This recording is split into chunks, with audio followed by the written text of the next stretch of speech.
What our schools are supposed to be are incubators of our democracy. We want to make sure that our students are good citizens. We want to make sure that they know how to vote, that they know how to be engaged, and that they know how to make the world a better place. I think it's really important that we encourage instead of try to silence conversations about race in schools to foster more understanding. Students want to talk about these subjects, and they're not always allowed, or they're sometimes censored in the classroom. Ignoring the problem will just teach students to ignore the problem in their adult life. We do not live in a race-neutral society. We live in a society where there is racial disparity. There is issues that fall along the lines of race, and we need to be aware of that. Hi, everyone.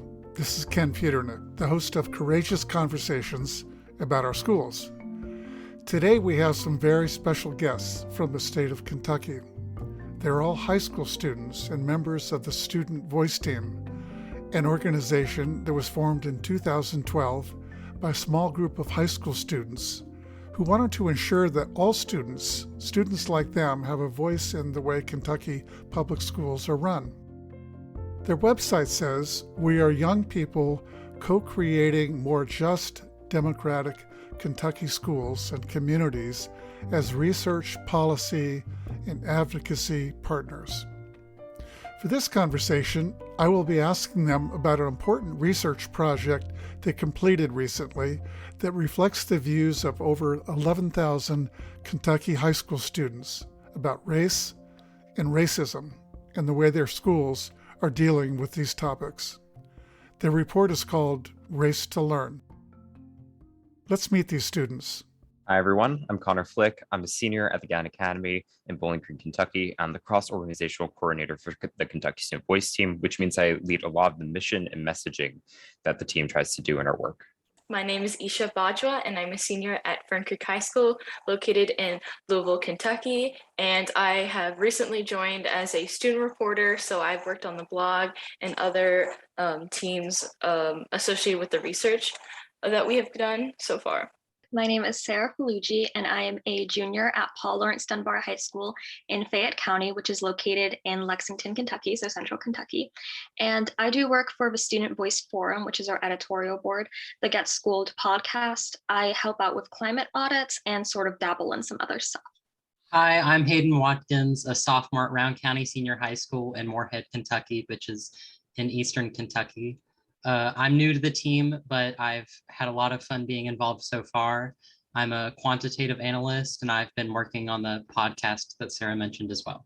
My name is Rima Dutt, and I am a sophomore at DuPont Manual High School, which is located in Louisville, Kentucky. And I also have recently joined the team as a student researcher on the Race to Learn projects, as well as climate audits. Well, thank you for that. Thanks for introducing yourselves. Let's get right into letting our listeners know about the Student Voice Team. And could someone explain a little bit what the team is about? How did it get off the ground, and what is it really about? What is its purpose? We founded it in 2012 in a coffee shop between a couple students and one teacher that felt very strongly about student voice and what we could be doing more in the future to really make sure that we're having student voice in our legislature, in our schools, and making sure that students are a part of the education decision making that's happening so frequently within our school systems. And so we've evolved a lot since that point in 2012. We're about 10 years into our work now. Last year, we have spun off from our parent organization, the Pritchard Committee. And so we are coming into our own now. We are in our first full year of being the Kentucky Student Voice Team. And you set our mission outright. And it's something that we really stand by. It's something that we've been crafting for a long time now. And the organization as it stands today is, like I said, constantly evolving and growing. And so we've never really, in my opinion, fully started. We've just kind of continued the work and pushed forward fighting for students. So one of the things that you do, based on what you just said and what I read from the website, is that you conduct research. And maybe one of you could explain what some of your studies have been about. I'll take that one up too really fast and point out that over the past 10 years, we've done a lot of different work in a lot of different fields, both within research and outside of that. So some of the major highlights of our work have been Powerful Promise, which is an issue from a few years back to where we found that Kentucky lottery funds, which are typically earmarked to go towards scholarships for students to get post-secondary education, were being diverted towards other funds and not going to the students that they were supposed to be serving. We've been able to evolve that since then, and we've been able to direct a lot of the funding back into students' hands and making sure that they can get scholarships. We've also published a book focusing on the role of post-secondary education and students' outcomes and how their experiences in applying for post-secondary education have really evolved over time and what that means for a lot of Kentucky students. And then more recently, we've published our Coping with COVID study, which has examined kind of the lives of students across the state, over 13,000 respondents, really trying to dig into what it means to be a student during a pandemic and how their education has been affected, not necessarily in terms of the educational gaps or in terms of their academic performance, but more their social lives and how they're experiencing education and how they feel about their future. And then the most recent thing that we've done is our Race to Learn study, which we're super excited to share with you today, which examines 10,000 student responses all across the state, particularly from rural areas, about how students feel about race in schools and how students are experiencing the differences and diversities that come with being a student in public education. So it's been a great experience working through all of these projects, and we're super, super excited to share with you more about the Race to Learn study today. Could you share, or could someone share a few details about the methodology and how did you conduct the study? And again, how many students in the state participated? Yeah, so in terms of like the methodology aspect of it, there was a lot of discourse that we had as researchers in terms of the qualitative, like our open-ended responses that we received, because we wanted to make sure that every response was authentic, and when we included it in the report, that we weren't erasing any student voices. So and part of our methodology, we kind of had a debate about what should we kind of edit in terms of like grammar versus spelling. And one thing that we kind of came to an agreement on was that spelling was something we could possibly correct so that those who are reading the report, other than students, would take it in a serious light that these students have a lot to say. But in terms of grammar, we were going to try to keep it authentic because that is their original voice. Depending on where you're from, you might use different grammar rules. So that's one example of something we included in the methodology because we wanted to make sure that student voices were not erased and they weren't tokenized and that they were as authentic as possible. And that's something that we all kind of worked on together. I'll also add to that response and just mention that in terms of the distribution, we've really relied a lot on a lot of rock star teachers to get this work done. It was a lot of interpersonal connections, a lot of relying on the networks that we had to make sure that not only were we able to distribute our survey and get 11,000 responses from students all across the state in nearly every Kentucky county, which there's a lot of them. So we really tried to spread out and make sure that we hit all our bases there. It really relied on our individual efforts, and it really relied on certain researchers and certain professors and certain teachers saying, we'll step up, we'll get this to the students we know, we'll make sure that the survey has the right questions on it, we'll help you refine the ideas that are on here, we'll make sure that this really guides us towards the data and towards the information that we really feel like we need to come out of this and to fill the gap of research that just isn't being done right now on this issue. I have to believe in Kentucky, there's a lot of division, political and racial, ethnic division, and issues around race and ethnicity are really right at the center of the culture wars in this country.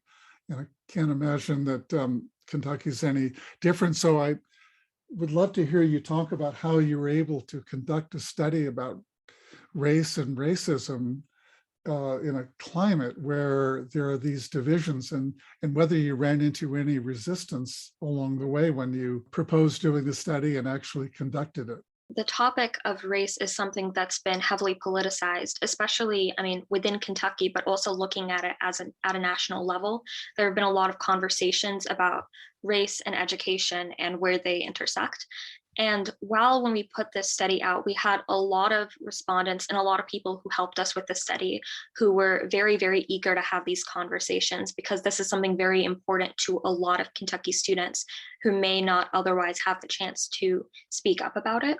We did also receive, some backlash within our responses, either from students or even from legislators, where this topic is viewed as something highly contentious or perhaps racist in nature. Even the discussion of race in schools, it can be in some ways thought of as a very vulnerable conversation. There's a lot of delicacy and nuance to it. And I know that there were a lot of people who were very, very eager to talk about it and, highlight some of those nuances. But we did experience some resistance with that, some people who weren't super content with the topic or the conversations being had. Their answer to this question was not what I had anticipated. I could imagine school officials not agreeing with all of the recommendations the students might be offering later, but I was taken aback to hear that some thought a study designed by students to learn about race and racism was viewed as racist. Seems to me that's like saying that doing a study to understand why students drop out from school and what might be done to reduce the dropout rate would actually cause more students to drop out. Maybe the real reason for the resistance to doing a study about race is fear about what students might uncover.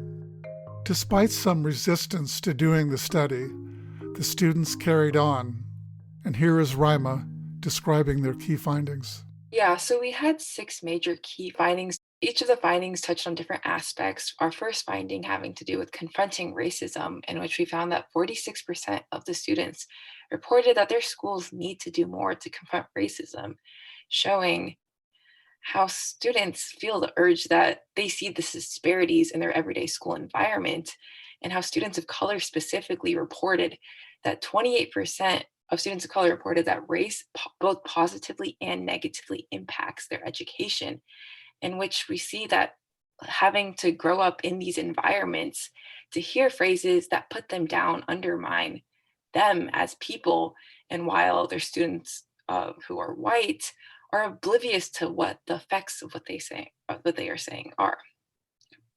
And our second finding had to do with racial and ethnic representation in the classroom, in which we found that 46% of students of color reported that their racial and ethnic group is rarely represented in textbooks and in learning, in which 31% have never had the opportunity to talk about their own experiences on their races in the classroom. And this really shows how students of color are not represented in the learning material, causing many of their white peers to be oblivious to what their experiences are, which may cause them to say these things without really knowing the reasoning. And a quote that I think really stands out and talks about this, it comes from a senior who's Black at Fayette County. He said, "We barely talk about Black history unless it's Black History Month, and we shouldn't be important for only a month." Our third finding had to do with perceptions of equitable rule enforcement, in which 1 in 5 students reported that rules are never or rarely fairly enforced for students of different racial backgrounds. Students of colors are almost always receive a more severe punishment, in which students of color have to be more cautious of their race and identity in their everyday life.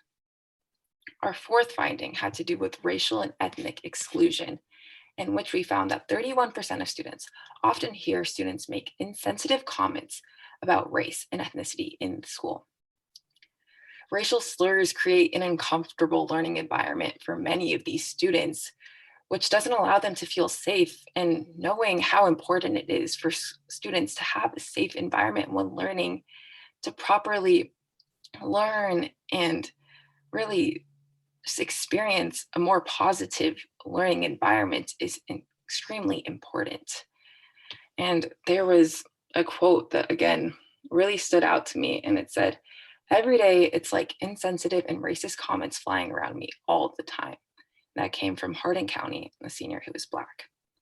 Our fifth finding had to do with teacher diversity, in which 38% of students of color reported that since kindergarten, they have never had a teacher with a similar racial or ethnic background as them.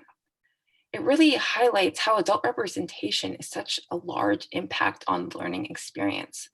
And when students of color don't have teachers with the same racial and ethnic representation, it creates a barrier and advantage that white students have over them. And our last finding had to do with racial and ethnic conversation beyond the classroom.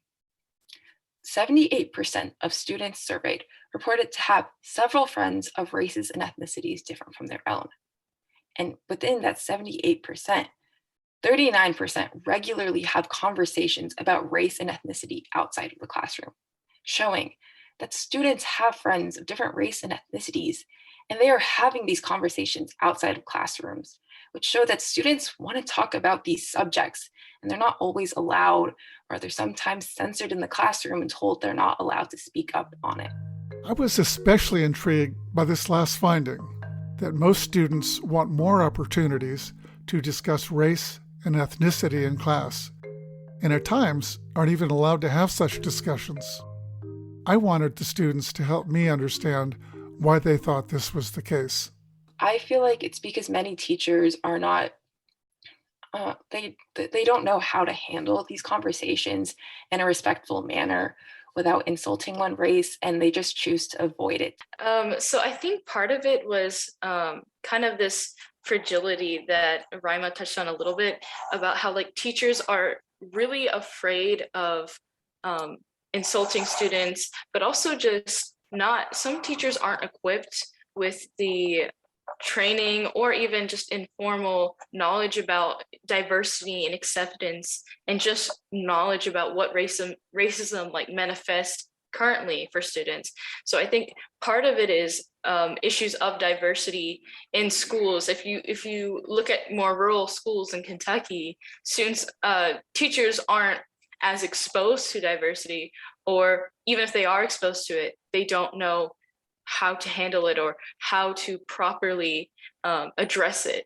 And so I think it just is rooted in that fear and almost like white fragility, if you want to go there, in the sense that teachers are just afraid of what could possibly go wrong, and or just simply don't know what to say on it, so they choose not to, just to be silent on it.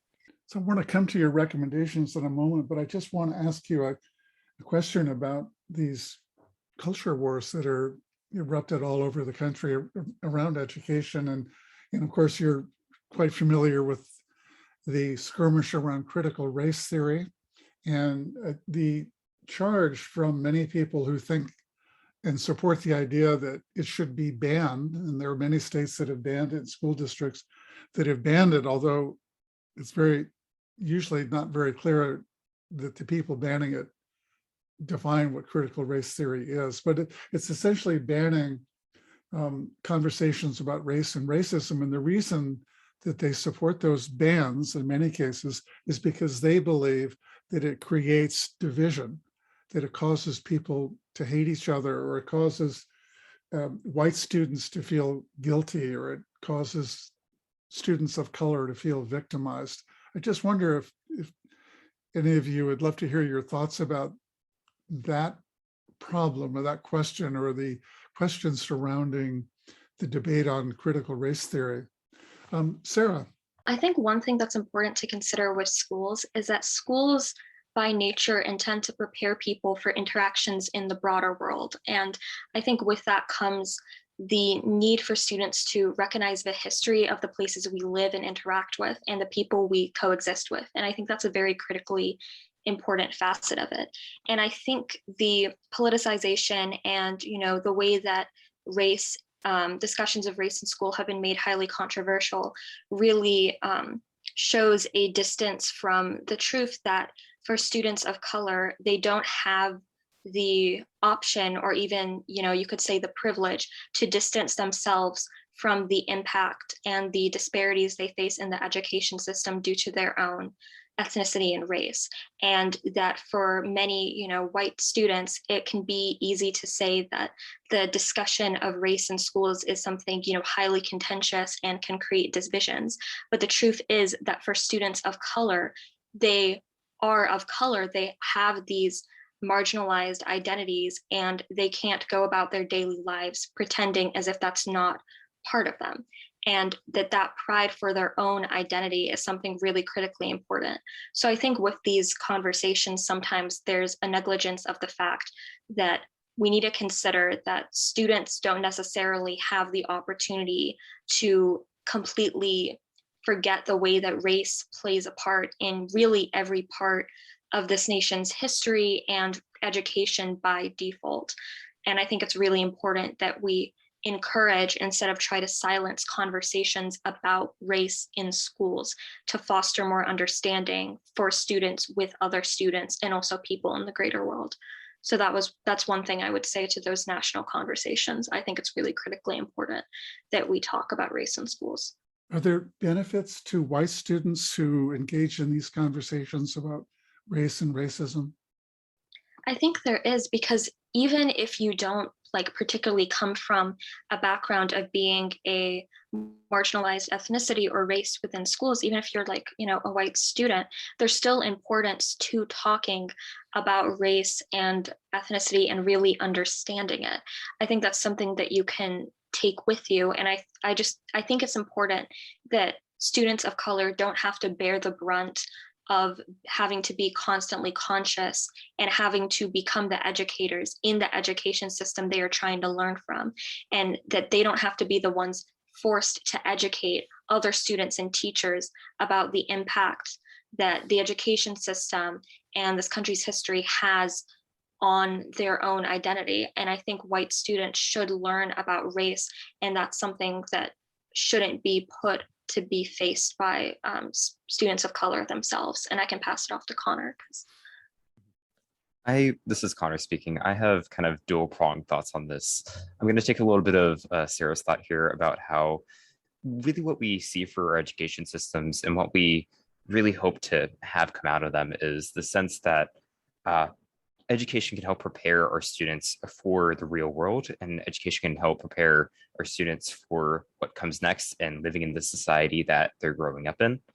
And what we really see is that, at least in the United States, we do not live in a race-neutral society. We live in a society where there is racial disparity. There is issues that fall along the lines of race, and we need to be aware of that. And so for a white student, having that awareness and having that knowledge and understanding that the world isn't always going to be race neutral. The world is going to affect people of different races differently. And knowing how to be aware of that and knowing that ideally we can move away from that and we can move towards a race neutral world is something that we need to start having conversations with from that sort of K through 12 perspective, because when students are already having these conversations outside of class, and students are going to have these conversations as adults, and they're going to grow up in a society that isn't strictly race neutral, when we're suddenly teaching, you have to not be aware of this, race isn't a thing, this isn't something you need to be concerned about, you're not supposed to be having these conversations, and then they're turning around and doing the same things. Do we want students to be having uninformed conversations that can go south very quickly,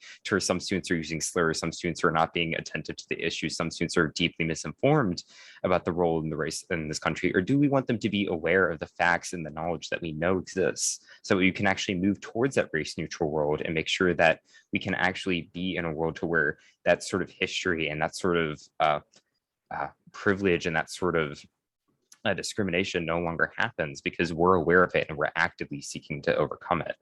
Simply saying it doesn't exist doesn't make it go away. You listed all of the findings, and I wonder if you could talk about the recommendations that came out in your report. Yeah, of course. So we split up our recommendations into 3 categories.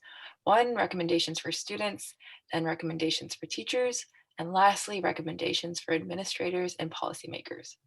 So starting off with students, we know that it might seem like they can't do much, but one of the first things we recommend is for them to be aware of the disparities between them and their peers against racism, and how some of these students may benefit from the cycle of racism. Second, we want them to seek to educate themselves about racism and how it affects others, even though if it's not taught in the classroom. We want them to be uncomfortable and ask questions. For teachers, we have 4 main recommendations. Number 1, to establish a zero tolerance policy for racial slurs to create a safer learning environment. Second, We want them to encourage respectful conversation about the history of racism and how it still continues to affect students of color. Next, we want them to avoid segregating lessons about racially and ethnic diversity. We don't want them only teaching about Black history during Black History Month. We want them to seek out themselves to incorporate race in their lesson plans. And lastly, we want them to ensure representation for students of color in extracurriculars and clubs, as many of them might not feel inclined to join these clubs without the help of a teacher. So for administrators and policymakers, we have a wide variety of recommendations for them. Number one being to select racially competent staff, them knowing what is good in the classroom and what is bad. Again, going into encouraging non-biased training about these issues about race and ethnicity, knowing not to favor students just because they are one specific race. Next, on the note about teacher diversity, we want them to recruit more ethnically diverse teachers. As we know, it creates a more welcoming environment for students of color. Next, we want them to foster safe environments and repair past mistakes that they might have not already addressed. Next, we want them to encourage students of colors to speak up about their voices. And leading into, we want them to take student reports seriously. When students know that something is up in their classroom, a lot of the times it goes unnoticed. So we want them to take these into account. Next, we want them to encourage the creation of racial and ethnic clubs to promote inclusion.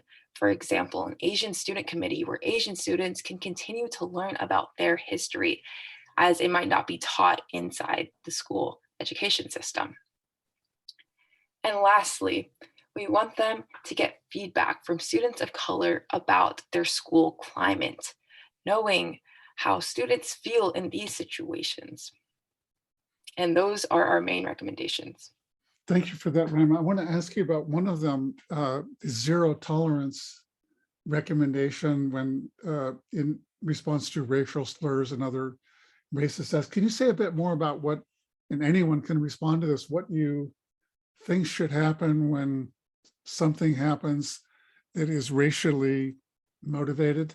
Yeah, we think that they should give them a punishment, or at least acknowledge that, hey, this is wrong and we don't encourage any of these sayings to happen in the classroom, and explaining why they shouldn't say these things. Terrific. Hayden, how about you? Ignoring the problem will just teach students to ignore the problem in their adult life. And it's really important that we have these conversations in classroom and attack these prejudices head on, because students need to be trained in school, because school is foundational to your adult life.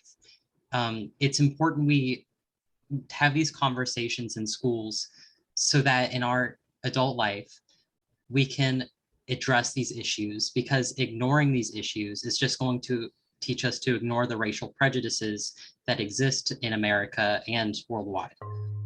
I was thinking about what the students said earlier, that many teachers do not seem comfortable or prepared well enough to talk with students about race. And the finding from their survey, the large majority of students wanted more time for these discussions. I told them about bills passed recently in Texas and other states that limit what teachers can say and do in the classroom with regard to race. One of those restrictions is that teachers cannot be required to participate in training about race or sex stereotyping. If this kind of professional learning for all teachers was prohibited in Kentucky, then it would be impossible to implement one of the students' key recommendations. We actually saw a very similar language get passed in a separate bill here in Kentucky. And so we're very familiar with some of what's going through in Texas as well, just because of how similar a lot of these bills are. And our main feeling about it is it's really just distress to where seeing this pass through and seeing this legislation come up time and time again across states is really concerning, because we understand that so many teachers want to know more. We weren't able to collect data on this directly, but in our conversations with a lot of people in our network, we know that so many teachers and so many administrators even want to know more about how they can be stepping up more for students of color and how they can make sure that they're creating more equitable environments within their schools. And part of that includes these professional developments. And when we're finding at the same time that it's no longer legal for districts to say we need teachers to come in and understand how their teaching can reinforce stereotypes, how their teaching can reflect a lot of their prejudices that they already have and how we can overcome them. Instead, the legislature is stepping in and saying, you know what, you can keep these stereotypes in place. If a teacher doesn't want to address the concerns of their students or the problems that they're facing with racial or sex stereotyping, they don't need to. That's deeply concerning because that can affect students for a very long time. And you can find story after story after story of students that have consistently had that one just bad teacher, to where we've had a lot of rock stars, but just that one bad teacher that treats them poorly on the basis of sex or race. And it really puts them down on a dark path for their educational career and even their career and their social lives in the future, because that sort of understanding of themselves is made a lot more difficult by that one teacher that stereotyped them heavily on their race or sex. Great. Now, Isha, you want to respond to the same question? Yes. So one thing that kind of branches off from what Connor was saying was like the sense of distress that a lot of us feel as students hearing about these bills, especially the ones that have very vague language about what history we can teach. And it really kind of makes us wonder, like, whose history are we even teaching to begin with? When we say we can't talk about race, gender, sex, or religion in the classroom, whose history are we really teaching? We're teaching white history. We're teaching Eurocentric history that does completely erases representation of Black and Brown students in the classroom. So I think when we hear these bills, it kind of empowers us to go mobilize. And there are plenty of student orgs across the states. One example that I can name besides us is the Georgia Youth Justice Coalition, and they've been mobilizing and were able to kind of combat some of the censorship bills.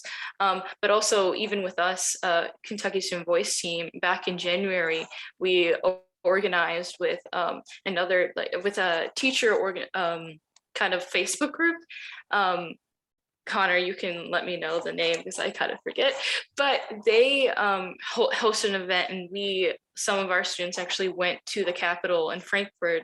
And I kind of think that event in itself kind of shows how if legislators are going to disagree with us and kind of send us backwards, we are not going to stop our fight there with our research. We're going to come to them and show them that not just students are concerned about this issue, but teachers are also on our side and saying, no, this affects how I teach. This is not what I would like either. So I think after having that kind of emotional reaction to the passage of these bills, we see that as an opportunity to go to the legislators and really tell them how, not only how we feel, but also teachers and educators in general view these bills. Great. Thank you for that. Isha, Hayden, you wanted to weigh in on this one.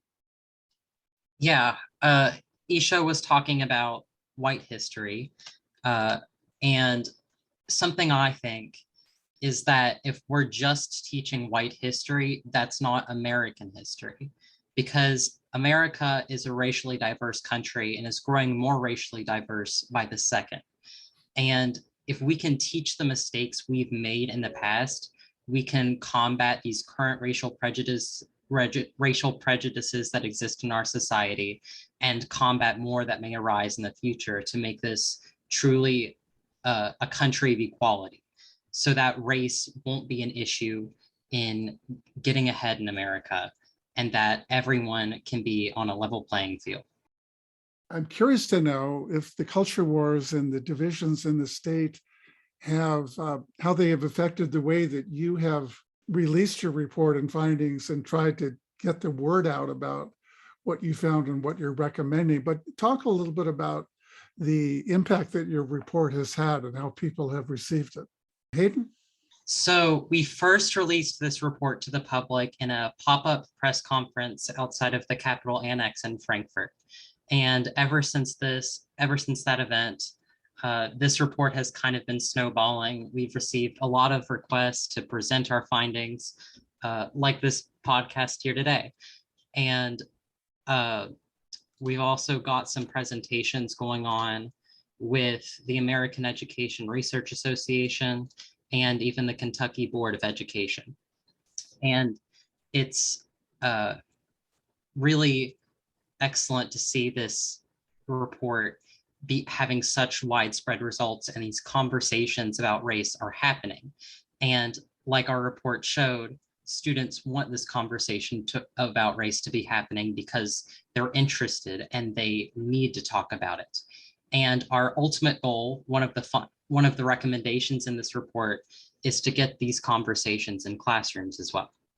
Okay, I think we're sort of winding down, getting close to the end, and I really appreciate all the time you've devoted to this conversation. I really would like to promote this episode, and I think you will as well, to other high school students around the country, because I think this is pretty unique that you're doing this work. And for other high school students or adults that they work with in other states, how might they go about conducting their own research like this? What recommendations would you have? Where would they begin? I can take this question. Great, thank you, Nisha. So I think it really starts with just having an passionate and very rooted interest in changing culture and shifting the dynamics of how school is structured. So it sounds intimidating, but it truly just starts with passionate students who really want to see their schools reflect what they want out of it, because they're the ones going through the education system. They're the ones actively sitting in the classrooms trying to learn. So I think it kind of just starts with creating that network of young students and educators and others that can support you in your process, and then creating a core group that kind of slowly churns out what the goals are and what kind of I think also just being very curious and inquisitive and wanting to learn more is definitely a huge part about being a researcher. So kind of starting on the ground, finding people who are also interested in creating that network and just working together to come up with what kind of things you want to explore. It really shouldn't be as intimidating as research sounds, because oftentimes I feel like research in itself is inaccessible when you think about how many paywalls there are to access academic journals. And so I really loved being a part of Kentucky Student Voice team, and being a part of the research just goes to show that young people are able and beyond capable of doing this research.